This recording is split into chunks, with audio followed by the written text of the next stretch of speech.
Hi everyone! In this tutorial, we will create a 3D card slider using Swiper.js. The active slide flips on hover to show extra content. It also includes a hint animation. This animation gives a visual hint that the slide is interactive. The slider is controlled using the mouse wheel and pagination. The design is also responsive and works well on all screen sizes. On mobile, tapping the active slide flips the card and tapping outside resets it. Let's get started.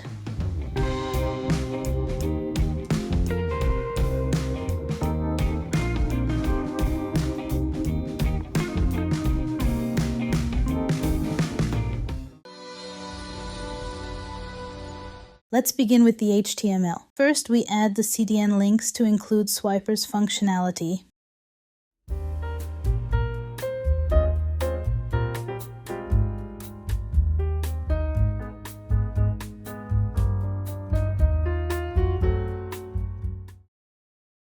Inside the section, we create the main slider. It includes pagination to navigate between slides.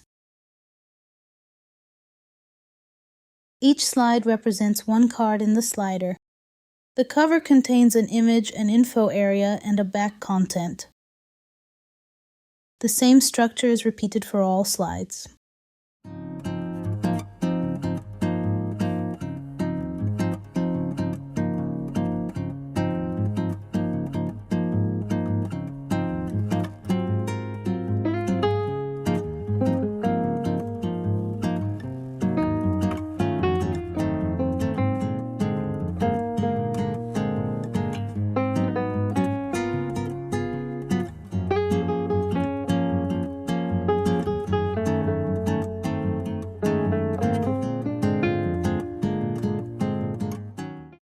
Now let's move on to JavaScript.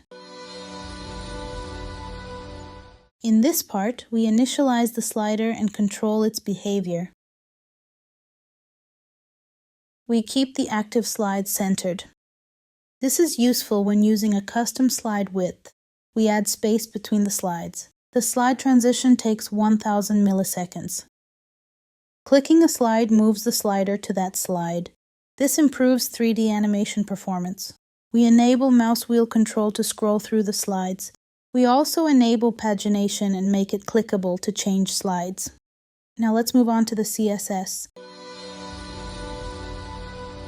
In this part, we style the slider and create the 3D flip effect and hint animation. We reset margin and padding for all elements. The images will fill their container completely. We center the slider horizontally and vertically. When the width is set to 100%, a small gap can appear on the sides during slide navigation. To fix this, we set the width to 98%, and the gap disappears. We also add space at the top and bottom for the flip effect and pagination. Each slide has a fixed card size. The inactive slides are transparent. The perspective enables 3D effects. We set the opacity to 1 for the active slide. The cover holds both the front and back sides. This feature allows 3D rotation. We create a frame using an outline.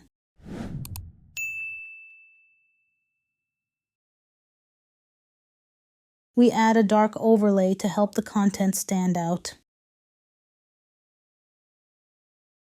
When hovering the active slide, it flips to the back side.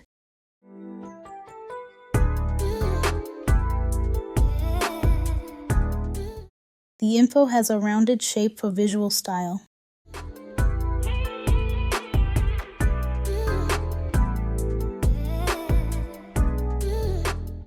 The text is placed at the bottom left of the slide.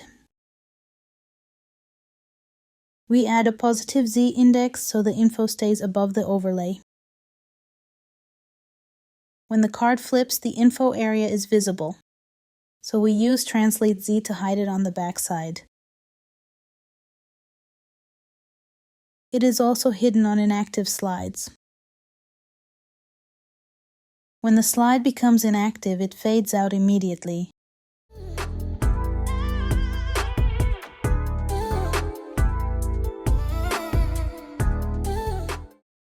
On the active slide, the info appears smoothly.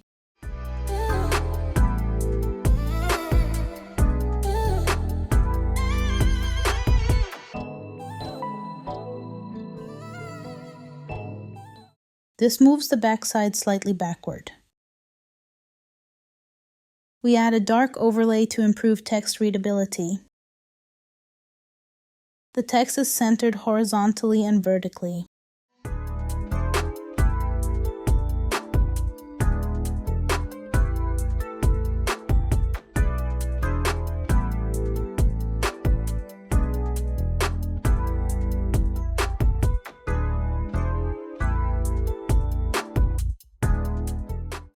It looks like it is floating on the card after the flip, and it is rotated so it stays readable when the card flips. We style the pagination bullets by setting their size and color. The active bullet stretches to indicate the current slide. Now we adjust the layout for smaller screens. We reduce the width of the slides. We also reduce the font size to fit smaller screens.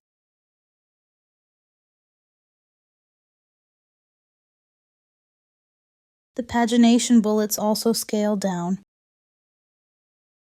Now we add the hint animation.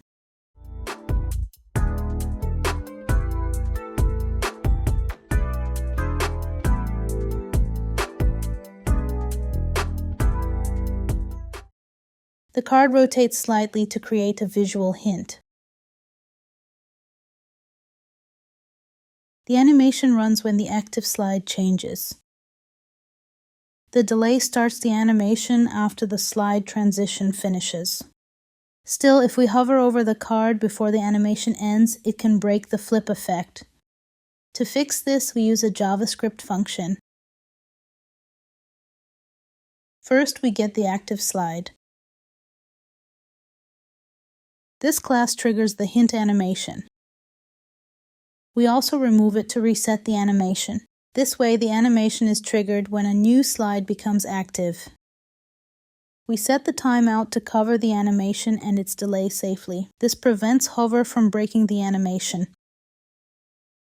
This runs for the first slide when the page loads. It also runs when the slide changes.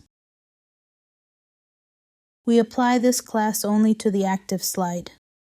This way, the hover effect runs only after the animation finishes. And there you have it. We built an interactive 3D card slider using translateZ. This setup includes the flip effect and the hint animation. If you found this tutorial helpful, don't forget to like and subscribe for more creative projects. Thanks for watching.